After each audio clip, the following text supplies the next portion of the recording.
Yeah. And the last big question, and I'm very excited to ask you this, because I feel this could be very insightful. You did talk about this in pretty good detail on the TED Talk. It was kind of the concluding point. But the difference between this podcast and a TED Talk is a TED Talk puts you on a very strict time limit. And I don't want to give you any time limit because I feel this is absolutely paramount to helping us appreciate and giving us a sense of urgency to protect blue whales. So I want to give you all the time you need on really elaborating on the process of how a blue whale, the quality of a blue whale's diet directly dictates the quality of the air that we breathe in and out.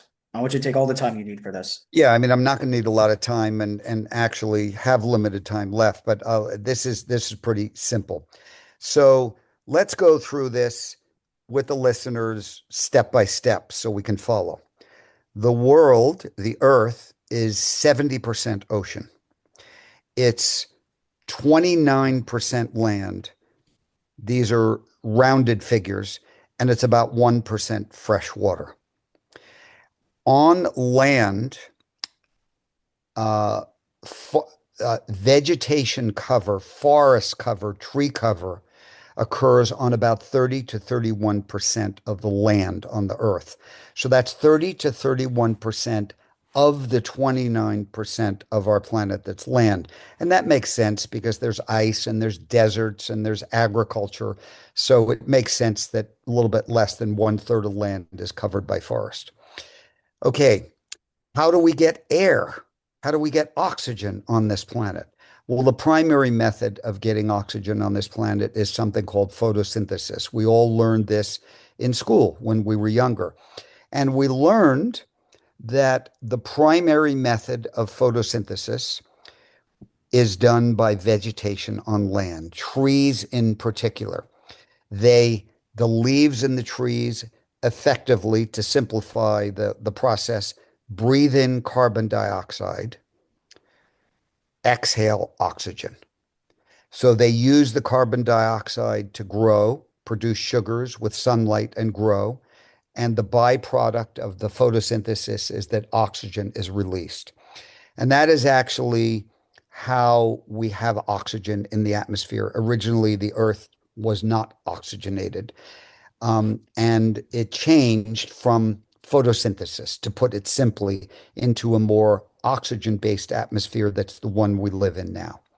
Now, we are comparing vegetation on land that is 30% of 29% of our planet to an ocean that actually also produces a plant algae-like life form that is very, it's not the same as leaves, but it's a plant algae-like life form.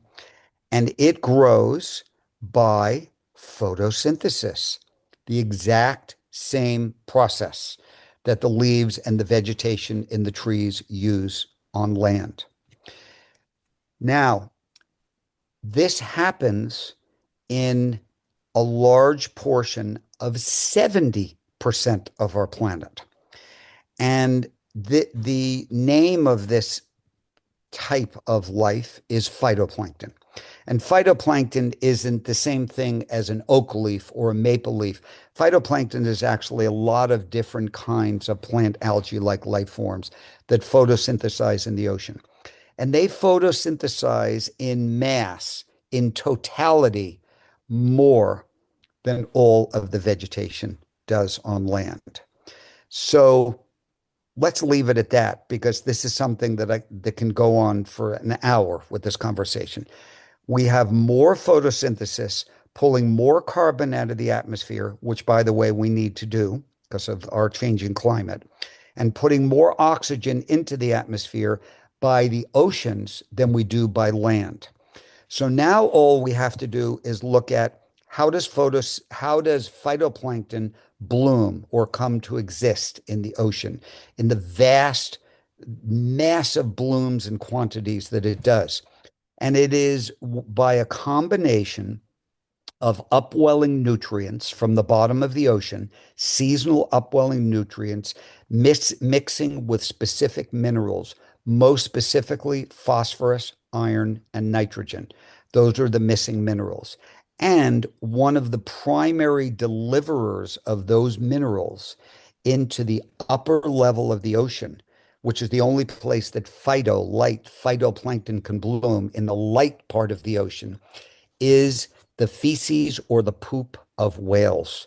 It is chock full of the minerals that are needed for phytoplankton to bloom, chock full of the minerals that are needed to mix with the upwelling nutrients for phytoplankton to bloom. So when a blue whale migrates to an area that its next known feeding ground is going to be in seasonally, because it's been that way for millions of years, it's actually going to a part of the ocean where it knows that seasonally there's going to be a rich upwelling of nutrients. And among the number of things that deliver the essential minerals to those nutrients, the whales are actually playing a very important role in that. They're pooping, and their poop is mixing with those nutrients, and phytoplankton is blooming. The phytoplankton is eaten by the smallest animals in the ocean. That's their job, zooplankton. And the zooplankton is eaten by krill, and the whales eat the krill. And then what happens when the whales eat the krill? They poop and they stimulate more phytoplankton to bloom. Zooplankton eat that, krill eat that, the whales eat that, more poop. And it's actually a pump. It's a circular process and it has a name. It's called the whale pump. So we need more whales in the ocean to stimulate more phytoplankton to make the ocean more productive, because not only does phytoplankton lead to krill that feeds the whales, phytoplankton is the base of the entire oceanic food chain. So if you love an animal, if you're listening and you love an animal in the ocean, name that animal. It's not there without phytoplankton. It has nothing to eat in the ocean without phytoplankton. We need more whales to pull more carbon out of the atmosphere, to put more oxygen up in the atmosphere, to feed the oceanic food chain that feeds even the fish that over 1 billion humans eat regularly, their main source of protein. So this is a very, very important thing. And I would encourage our listeners, if they don't remember this, to simply go on the internet and look up the whale pump. They will see the whale pump is very simple. They'll read about it. It will refresh their memories and they'll understand a little bit more about the importance of the oceans, where life started on our planet, and the importance of the decimated whale numbers that we need to bring back to enrich our oceans, pull more carbon out of the atmosphere, put more oxygen up into the atmosphere, and create more fish, more food, and more life in the oceans for a more robust and healthy planet. Thank you so much. Thank you all for tuning in. And I'd like to extend my deepest gratitude to you, Michael Fischbach. So thank you so much for taking the time today. Yep, my pleasure. Great to be with you all. All right. Thank you. Okay, let's see. All right, so I